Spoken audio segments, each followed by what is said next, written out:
Chapter 16. The Labyrinth of Longing. James woke several days later to find two things: a hook lying on his bedside table, and that he was Peter Pan's enemy. He didn't want either. Smee had managed to get them to a secret part of the island none of the Lost Boys would dare enter, the Labyrinth of Longing, and it sent a penetrating dread into James's already wounded and fearful heart. "You're finally awake, sir," said Smee, who had been sitting at his bedside. His face was full of worry, his eyes tired and hooded from lack of sleep. "Take that horrible thing away, Smee. I don't want to look at it," said James, repulsed by the hook sitting on his bedside table. "Of course, sir," said Smee, putting it in the drawer. "You won't be able to wear it for quite some time, not until you're healed. But Jukes did go to great lengths to make it for you." "Thank him for me," said James with a weary smile. The men will be so relieved to know that you're okay. Shall I make you something to eat before you go out and speak to them? I've laid your clothes out for you, so you will look the part when you address your crew. I know they will all want some encouraging words from their captain now that you're up and about," said Smee. "Yes, I'd like that very much. Thank you. Oh, and Smee, did Tinker Bell survive?" Smee smiled. "Yes, I believe she did, sir." After Smee was out of the room, James got out of his nightshirt and put on his pirate garb. Smee had managed to clean the blood from the cuff of his shirt and jacket, and had even managed to salvage his hat, plume still intact. After he was dressed, James went to his desk, where he had been keeping Lucinda's magic mirror and the boot buckles. He opened his drawer, took out the buckles Blackbeard had given him, and fastened them into his black boots. Perhaps if he had been wearing them when he tried to kidnap Tinker Bell, he wouldn't have lost his hand or his friends. Well, he wasn't going to be parted from any of his other friends again. He would keep Blackbeard's memory by wearing the buckles he gave him. And he would always have Smee at his side. He would at least have that. He wasn't surprised to see Lucinda's face already reflected in the mirror, sitting inside the drawer, and he felt a surge of fear wash over him when he saw her cruel and cunning eyes looking at him. "Hello, James." "Everything went terribly wrong. I wasn't able to capture Tinker Bell." "I'd say everything went just right." Lucinda was laughing and didn't seem at all surprised to hear this news. "I lost my hand to Peter Pan trying to capture Tinker Bell for you, and now Peter and the Lost Boys know what I was up to. I don't know how I'm ever going to capture her again." James felt the crushing weight of his failure like an anchor dragging him into the sea. "We know everything, James. We know about your hand in the crocodile, and we know that Peter and the Lost Boys hate you. It's all written in the book of fairy tales. It's happening as it was always meant to," said Lucinda.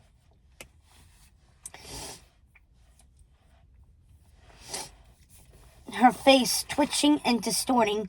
She looked as if she was trying to banish some invisible person, swiping away at them with her hand.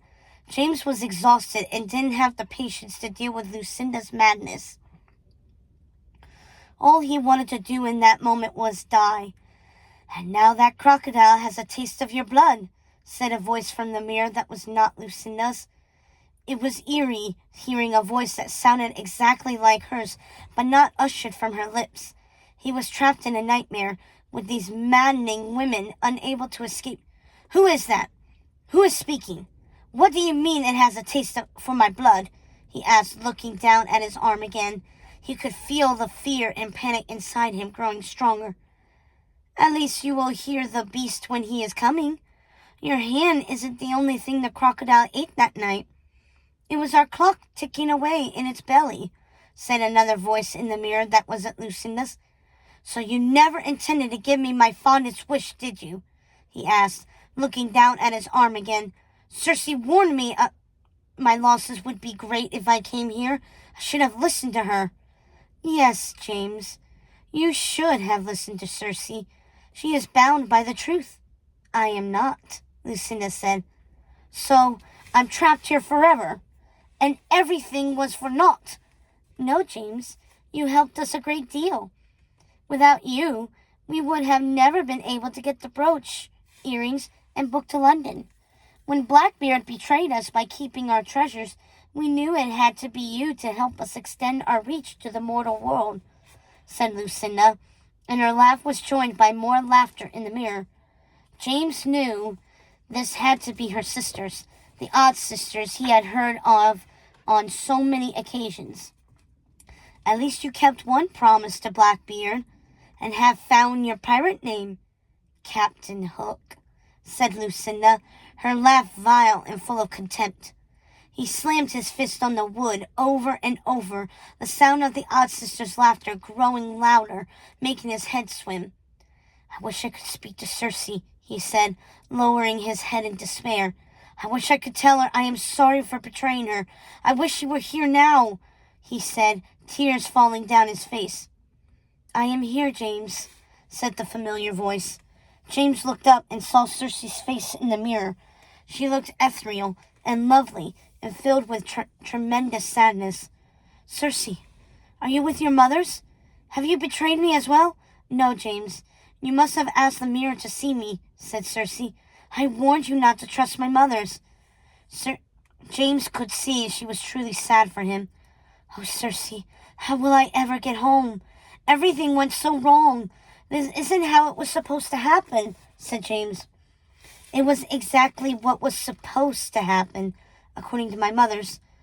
I wish you had taken the opportunity I gave you to change it, James. I told you there was nothing but loss and heartbreak for you in Neverland, and you chose that destiny anyway. You chose to believe my mothers, and I am truly sorry for your fate. She looked as if she wanted to reach in through the mirror and comfort him, and James wished with all of his being she could. They promised they would make me young again, Cersei, make me a lost boy. I had to try. You know it was my fondest wish. My mother's lied, James. The only person who could grant you that is Peter, said Cersei. Peter? Why didn't you tell me? I could have just asked him. All I ever wanted was to be his friend, said James. I couldn't bring myself to break your heart, James. Peter never wanted you to be a lost boy. He was the one who made sure you were claimed all those years ago. The reason you were sent away from Neverland. Oh, how I wish you had met me for the exchanges you promised. With my enchantment, you could have flown your ship anywhere you desired. I had hoped once you got to Neverland, you would have realized there wasn't a life for you there, and you would have come back to the Deadwoods to live with us. I wanted so badly to change not only your fate, but the fate of so many others. But it seems I have again failed. Cersei was grief-stricken, and James could see she felt helpless in the face of his sorrow. Can't you enchant my ship now? Bring it back there or to London? I wish I could. Your only hope of returning is using Tinkerbell's pixie dust. Did your mothers even want Tinkerbell, or was that a lie as well? They knew Peter would do anything to protect her, and they promised. Peter, an enemy, and now they have it. You. Then I am stuck here. Forever, just as I wished. Your mothers will find that amusing, he said with a sneer. Yes, I dare say they will, she said as her eyes shifted to the left, as if she was trying to hear something. James could hear it too. What is that sound? Asked Cersei. We are near the labyrinth of longing. What you hear are heartbroken mothers endlessly searching for their lost sons, said James, remembering the story the mermaids told him. And what happens if these mothers find their sons? Asked Cersei. They bring them home, said James, getting an idea. No, James, wait, said Cersei, reading his mind. There's something you must know, something I should have told you when you were here. But before she could continue, James closed the drawer and decided what he must do. The labyrinth was a dreary place obscured in mist, with ghostly women in black pushing empty proms. Every time James passed one of the mothers, she would look up at him with hope in her eyes, only to be disappointed she hadn't found her son. James felt he understood how the labyrinth worked now. These ghostly women were the personifications of these mothers' grief. Imagine one's grief growing so immense that it has to live outside the body, becoming an entity of its own, wandering the mists, searching for the only thing that will repair its broken heart. He wasn't sure how these grieving spirits had made their way to the labyrinth, but he imagined they must have been drawn there by the presence of their sons, and if one of these ghostly mothers were to find her son in the maze, she was somehow able to bring him home again, as his mother had done with him so many years ago. He doubted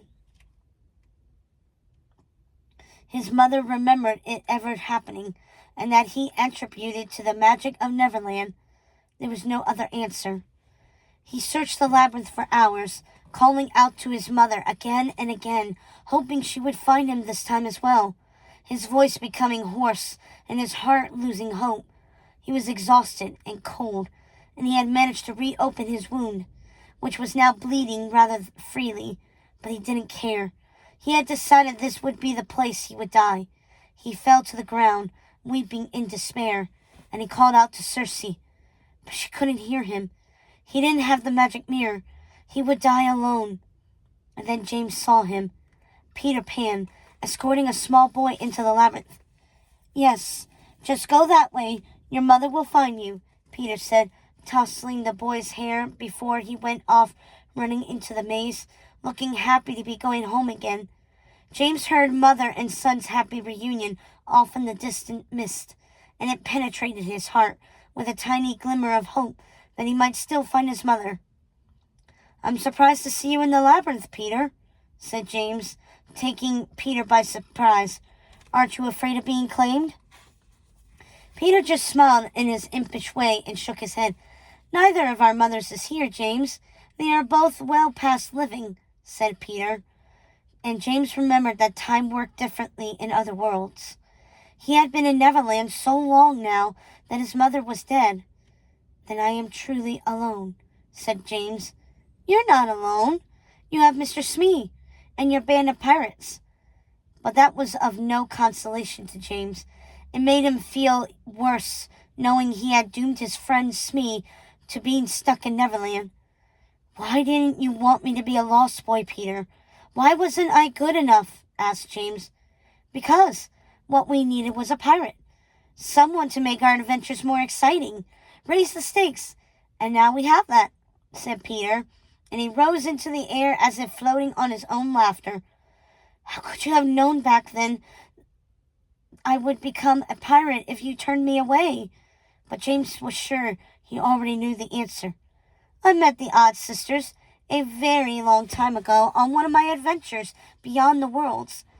I gave them some of Tink's pixie dust in exchange for my shadow, and that is when I learned about you, and how everything that is meant to be is already written, and who am I to go against fairy stories?" James wanted to scream out. He wanted to rage, maim, and murder. He wanted to be everything a pirate was supposed to be. He wanted revenge on the Odd Sisters and on Peter Pan for the ruin of his life. "Don't be sad, James. We have so many adventures ahead of us. Soon I will be bringing 3 siblings here, the darlings from London. I've had my eye on them for some time. Between them and your band of pirates, things will be really exciting around here. Just you wait and see," said Peter, laughing, doing flips in the air. "And of course, there is the crocodile," Peter smirked. "Where? Is he here?" said James, looking around frantically, making Peter laugh even harder. James didn't recognize himself. He was full of fear and rage, and with every word Peter spoke, he felt it growing larger within him, pushing everything he valued in himself away, because there was no more room for James. "Oh yes, this is going to be great fun. Welcome to Neverland, Captain Hook." And with that, Peter flew up and away from the labyrinth, out of sight. Captain Hook realized that everyone had been right. You can't change fairy stories. No matter how hard you try, he was never supposed to be a lost boy. His destiny was always to be a pirate, the bad guy. If Peter wanted an adversary, that's exactly what he would get. And he knew what he had to do. Kill Peter Pan.